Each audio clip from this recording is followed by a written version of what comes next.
Inside the vast, echoing chambers of the Kremlin palace, Vladimir Putin sat alone in his high-ceilinged office. His eyes were locked on the frosted glass of the enormous window before him. Beyond it, the icy skyline of Moscow stretched out endlessly, cloaked in winter's stillness. Yet the beauty of that familiar view no longer stirred anything within him. His hand lay lightly on a closed Bible resting on his desk. A book that once served as his moral anchor, but now only deepened his inner unrest. Once known to the world as a symbol of unwavering strength, strategic brilliance, and orthodox devotion, Putin had spent decades shaping an image of a leader fused with faith. His Easter appearances, his reverent visits to cathedrals, his proclamations that Christianity was the soul of Russia, all had long cemented his identity. But now, in the private quiet of his office, far from the world's cameras and political theater, he found himself grappling with doubts he had buried deep for years. It began with small things, subtle inconsistencies between the homilies preached by priests and the words he read in the scriptures himself. As he dove deeper into biblical study, confusion replaced comfort. Why did the church often speak in elaborate metaphors that didn't align with the actual verses? Why did it elevate traditions that had no clear basis in the teachings of Jesus? Faith, once a steady flame, began to flicker in the winds of contradiction. The disquiet only intensified during closed-door meetings with religious leaders. Ever the analyst, Putin noticed how their answers wavered when he asked simple, direct questions about divine justice or theological clarity. Why does the Church preach mercy, yet bless political violence? Why do priests live in luxury while preaching humility? He asked. Their replies came in ornate language, poetic but hollow. There was no depth, no truth, only evasive eloquence. These weren't the voices of conviction. They were the rehearsed defenses of a faith afraid to confront itself. In the late hours of the night, Putin would return to his desk. But this time, the Bible was not alone. He began exploring other sacred texts, the Torah, the teachings of the East, and then, slowly, the Quran. He wasn't searching for a new religion. He was seeking truth, one unclouded by metaphor or hierarchy. One that could not only anchor the soul, but guide a nation. Among all the texts he studied, one began to draw him in unexpectedly: the Quran.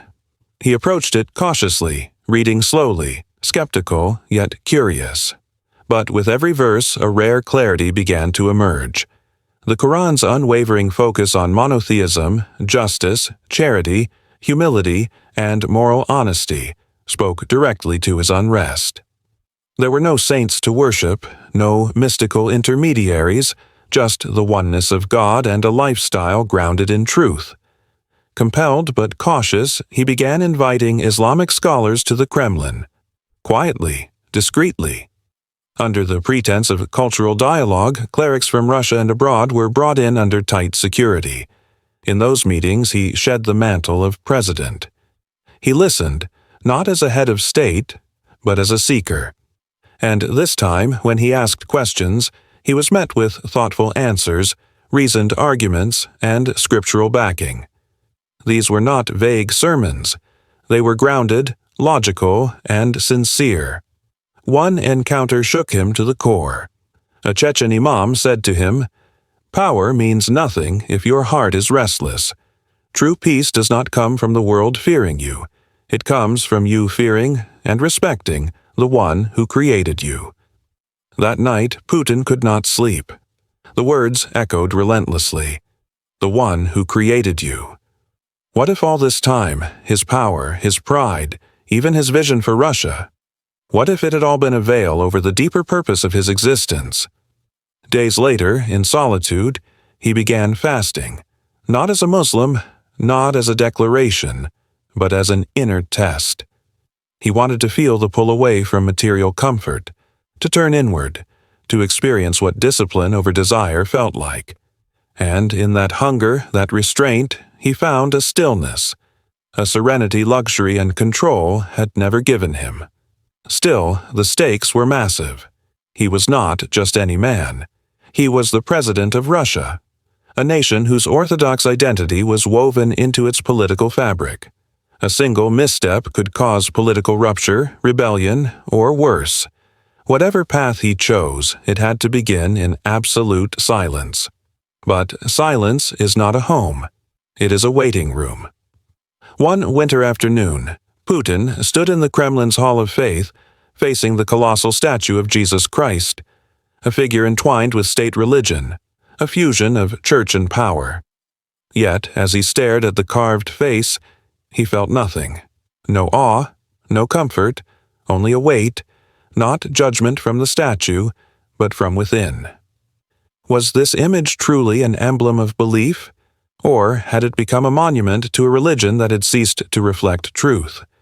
He recalled how Islam forbade depictions of. The scholar answered calmly, "Justice in Islam is not favoring your friend over the truth, nor hating your enemy so much that you deny them their rights. It is standing with the truth, regardless of who it favors." The words unsettled him. In his world, loyalty often came before truth. But here was a code that placed justice above all. It frightened him, and it fascinated him.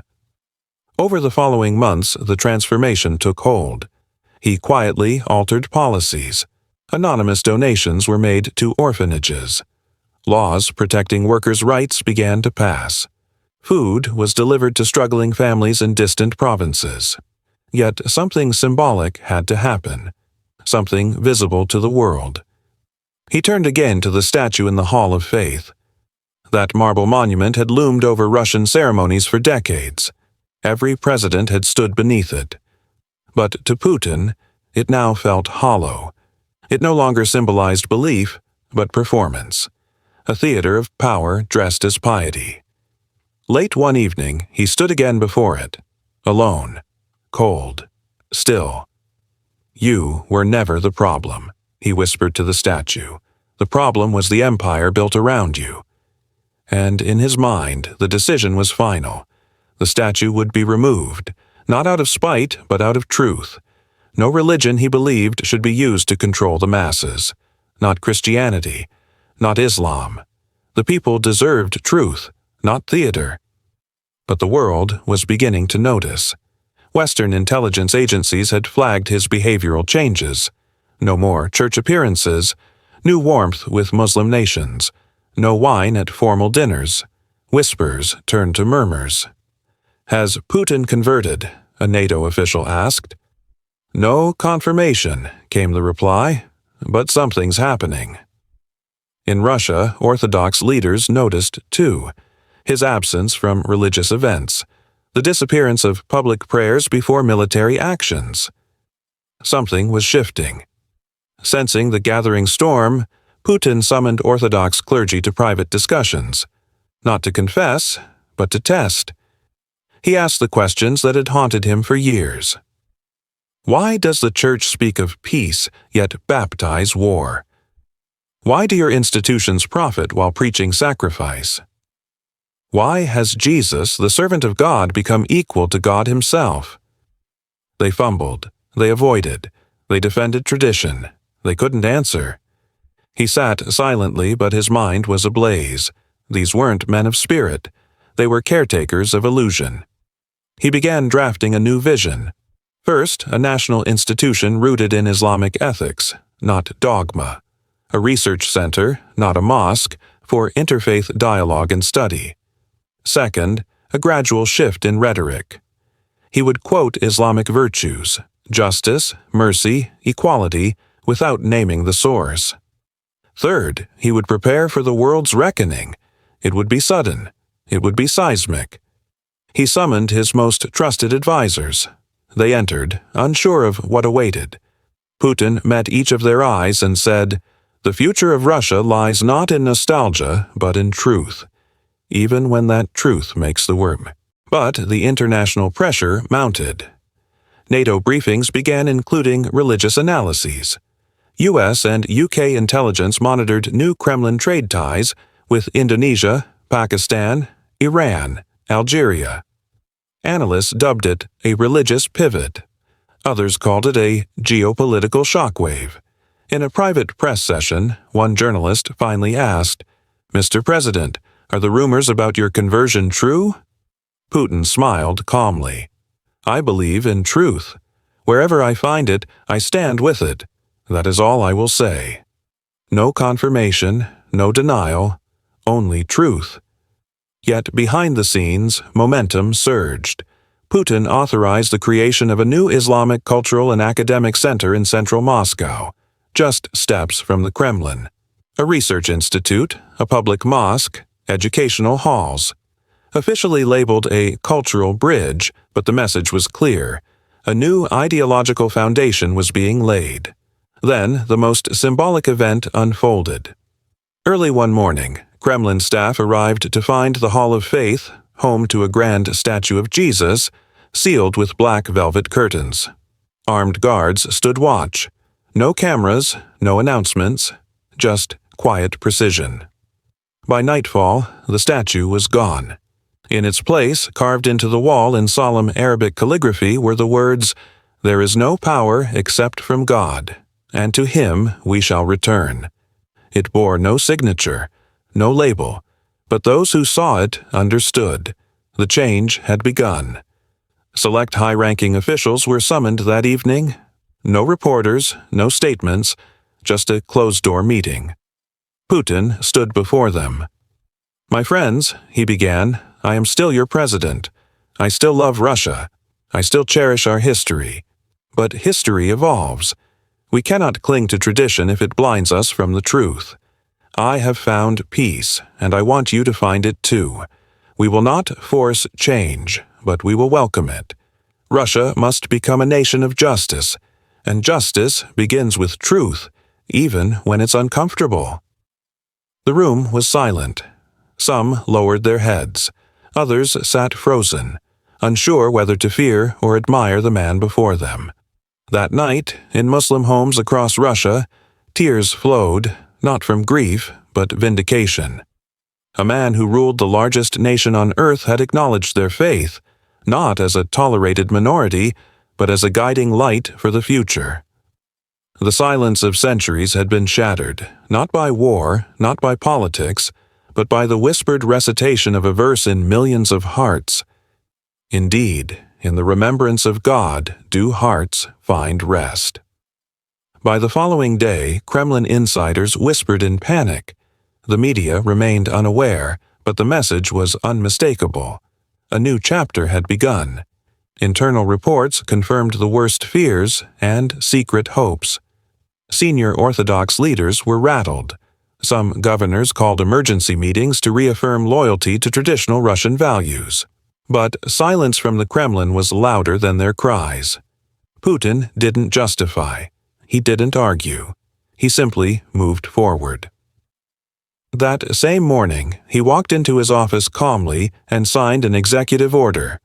The Grand Unity Mosque of Russia would be constructed just 3 kilometers from the Kremlin, destined to be the largest mosque in Europe, with libraries, Islamic schools, and interfaith forums.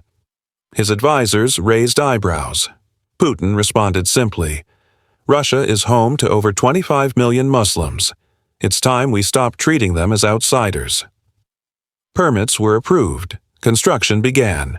Cranes rose into Moscow's skyline, not to protests, but to curiosity. Still, no press conference. Putin remained publicly silent, but privately decisive. In cities like Kazan, Grozny, Ufa, imams wept during Friday prayers. For centuries they had prayed beneath suspicion and pressure. Now their president had not only joined their ranks, he had lifted their faith to the pinnacle of national pride. But it wasn't just symbols that changed. Putin quietly reformed sectors of governance. Islamic finance models were introduced. Interest-free loans were made available for small businesses. Civil servants underwent ethics training based on religious principles: honesty, humility, justice, compassion. Schools were directed to implement comparative religion curricula, not to convert, but to educate. One advisor asked if this might confuse students. Putin replied, "Truth never confuses. Only fear does." Tension mounted in Orthodox circles. In a rare move, church leaders requested a private audience. Putin agreed. In the candlelit Kremlin cathedral, the patriarch spoke first, his voice shaking with restrained rage. "Mr. President, what is happening to Russia?" Putin responded with calm clarity, "She is waking up. You're breaking tradition, breaking faith, breaking our foundation." Putin answered, "I am not breaking. I am returning to something deeper, not a faith that serves politics, but a faith that serves God." "You're dividing the country," the patriarch protested. "No," Putin whispered, "I am uniting it, under truth." The conversation ended there. No agreement, no compromise, just a silence that With carefully measured words, Vladimir Putin made his final announcement. He would be undertaking his first pilgrimage to Mecca, not as the president of a global power, but as a Muslim, a servant of God. The world stood still. Some called it a political maneuver. Others feared for his safety. But Putin was undeterred. "This journey," he said, "is not for the cameras. It is for my soul." He departed without fanfare, no military guards, no official send-off. Clothed in the simple white garments of ihram, accompanied only by a few close aides and a silent prayer, he arrived in Mecca as a man stripped of titles. And when he entered the Grand Mosque, tears welled in his eyes, not as a president, not as a Russian, but as a man who had finally found what the world could never offer him: peace. Before him stood the Kaaba, ancient and unmoved, surrounded by thousands of believers. In that sacred space, Vladimir Putin was no longer the leader of a superpower. He was just another pilgrim. The sight of him, draped in the simple attire of a worshipper, standing before the Kaaba, was unlike anything the world had seen. No bodyguards surrounded him. No ceremonial pomp followed him. His head was bowed, his lips moved in silent supplication, and his eyes glistened with emotion. The desert sun beat down, but he felt no heat, only serenity. Around him, thousands of Muslims circumambulated the Kaaba, whispering prayers and reciting verses, tears flowing freely. Yet no one interrupted him. No one took photos. In the sacred grounds of Masjid al-Haram, all were equal before God. He performed the tawaf in silence, walking 7 times around the Kaaba. He drank from the Zamzam well, his hands trembling slightly as he lifted the cool water to his lips. He sat quietly near the black stone, not seeking attention, but absorbing the gravity of the moment. This pilgrimage was not a display. It was a surrender. He had built empires, commanded armies, and ruled nations. But in Islam's holiest sanctuary, he was simply Abdullah, a servant of God. In that humility, he discovered the dignity he had sought his entire life. After completing the rites of Umrah, he sat on the cool marble of the Grand Mosque, watching pilgrims come and go. He thought of his past, the decisions made, the lives altered, the power wielded. And for the first time he felt no guilt, only release. That night, in a modest room in Mecca, he opened a small leather-bound journal and wrote, "Power gave me the world, but Islam gave me myself." Back in Russia, news of the pilgrimage dominated the media. State television aired no commentary, just silent footage of Putin walking among the crowds, dressed like every other pilgrim. It needed no explanation. The image alone spoke volumes. For Russia's Muslim population, it was a moment of deep pride. Elders who had survived Soviet oppression wept openly. Young Muslims who had grown up feeling invisible suddenly felt seen. In villages across the country, families gathered to watch the footage in disbelief. For the Orthodox Church, it was a moment of reckoning. Their most powerful ally had now placed his trust in another path. Some bishops called for protest.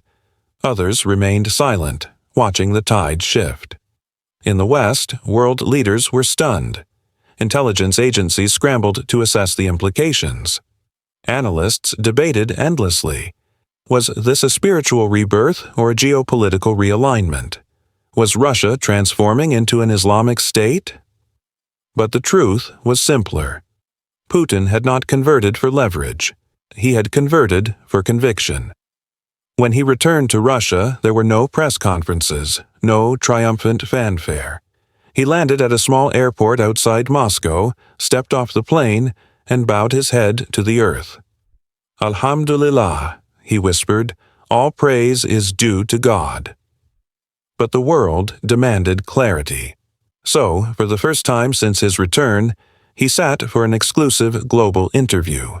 He looked into the camera and said, "I did not go to Mecca as a president. I went as a man in search of peace, and I found it, not in power or titles, but in Islam." He continued, "Many will ask, what does this mean for Russia? It means honesty. It means justice. It means the end of spiritual confusion. Russia remains strong. But now we are also truthful. And truth does not fear change. It embraces it." When asked what inspired his transformation, he simply replied, "The Quran. I read it not to argue, but to understand. And it understood me, before I could understand myself." He paused. "I have never felt so free." In the days that followed, he began implementing values-based reforms, not to impose, but to inspire. He launched a nationwide educational initiative titled The Path to Light, an optional curriculum centered on ethics, compassion, honesty, and service. Though grounded in Islamic values, it was accessible to students of all backgrounds. Participation was voluntary, yet enrollment surged. He introduced a national day of reflection, encouraging citizens EOET, and in that moment he understood. He was no longer ruling Russia. He was serving it. Yet not all welcomed the transformation. The Orthodox Church, long a favored institution, now watched its influence wane. Some high-ranking officials whispered in discontent. Ultra-nationalists accused Putin of betraying Russian identity. Bills were proposed to limit mosque construction and Arabic media, disguised as neutral, but aimed to stem Islam's rising influence. Putin responded swiftly. In a closed-door address to the Duma, he said, "Ask yourselves, have we grown weaker since embracing truth? Has our economy collapsed? Have our people suffered? Or have we gained peace, clarity, and purpose?" The bills were withdrawn. But outside Parliament, conservative factions rallied. Protests were planned. In St. Petersburg, one demonstration threatened to spiral into violence, with plans to burn Qurans and deface mosques. Putin had a choice: suppress the protest and risk looking tyrannical, or allow it and risk chaos. He chose a third way. 1 week before the protest, he appeared on national television, not in his office, but seated inside a mosque beside a rabbi and an Orthodox priest. He spoke calmly. Russia belongs not to one religion, but to truth. And truth does not need violence to defend it. He looked directly into the camera. Burning a book does not erase its message. Attacking a mosque does not silence its prayers. Hatred does not purify the soul. It stains it. The protest still occurred, but the crowd was smaller. No Qurans were burned. On the outskirts, young Muslims held signs that read, "We forgive you. We are your brothers. We will not hate you back."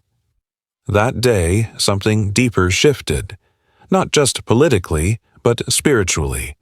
Some protesters returned home in quiet reflection. A few weeks later, several Orthodox Russians embraced Islam, not because of pressure, but because of the grace they witnessed. This was the revolution Putin envisioned, not of armies, but of character. The world watched in awe.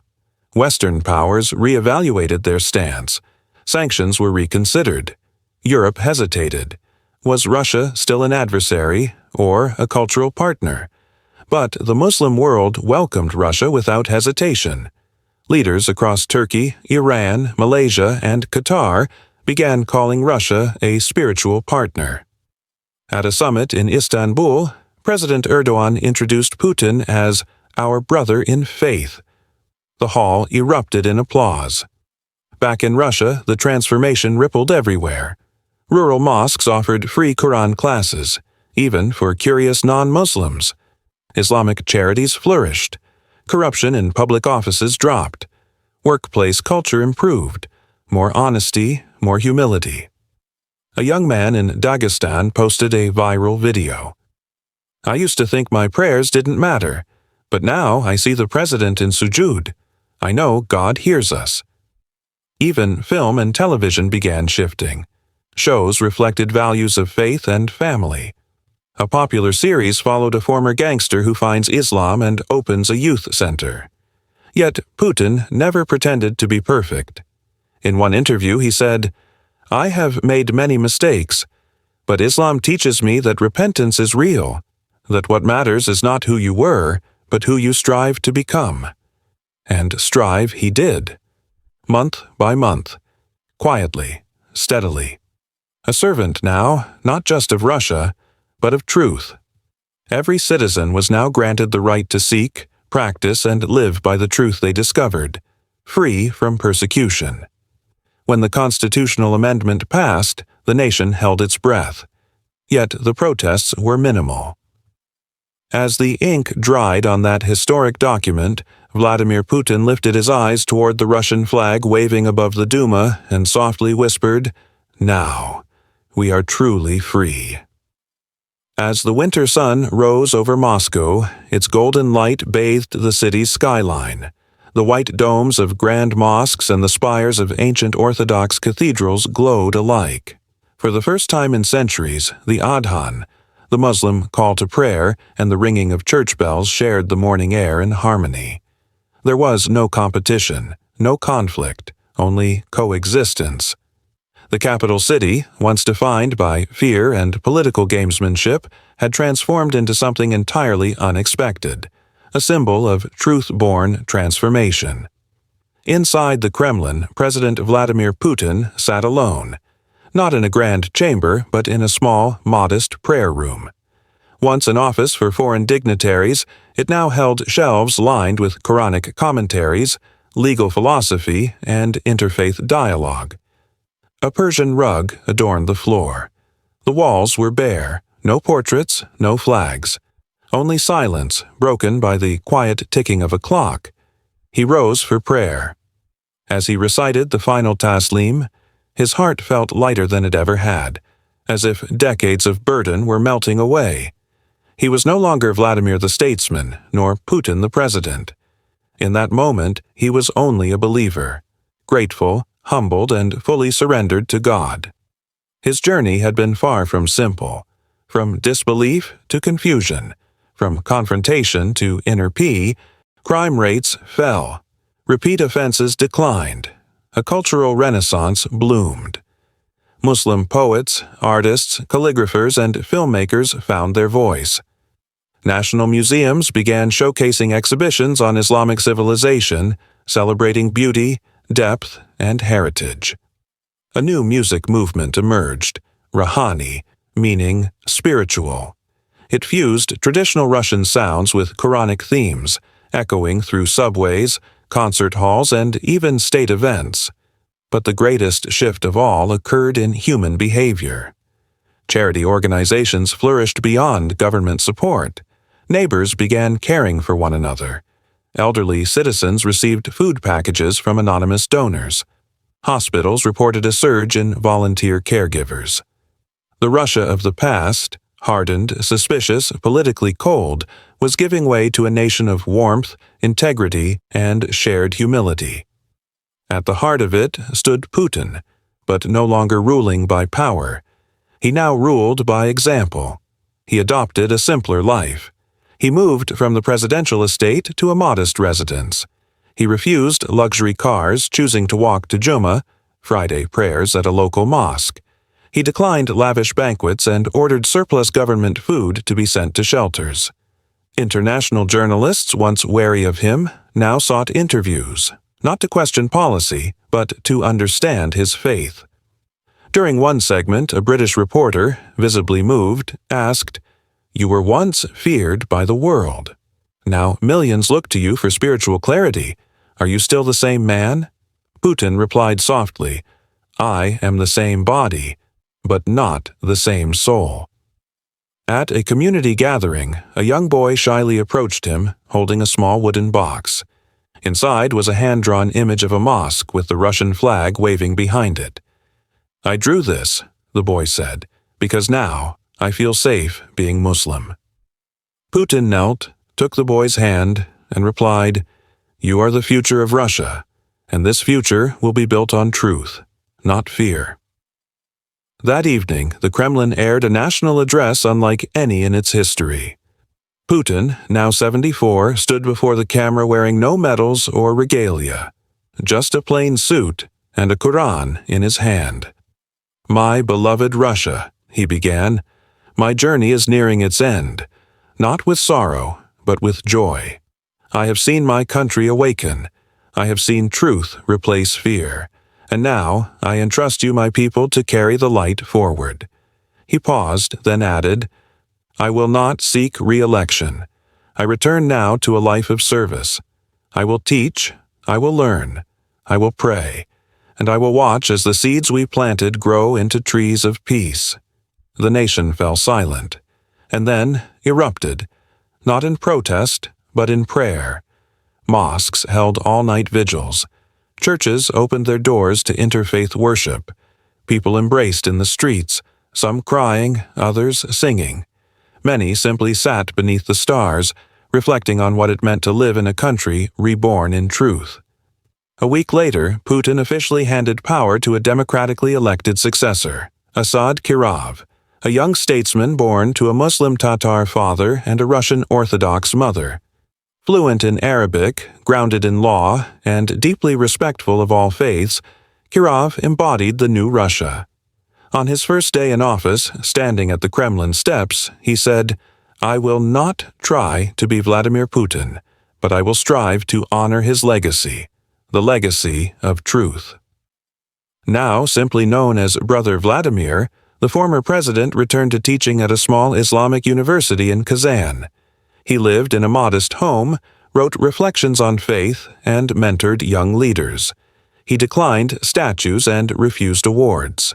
His only request, "If you remember me, remember only this, that I searched for truth, and when I found it, I bowed."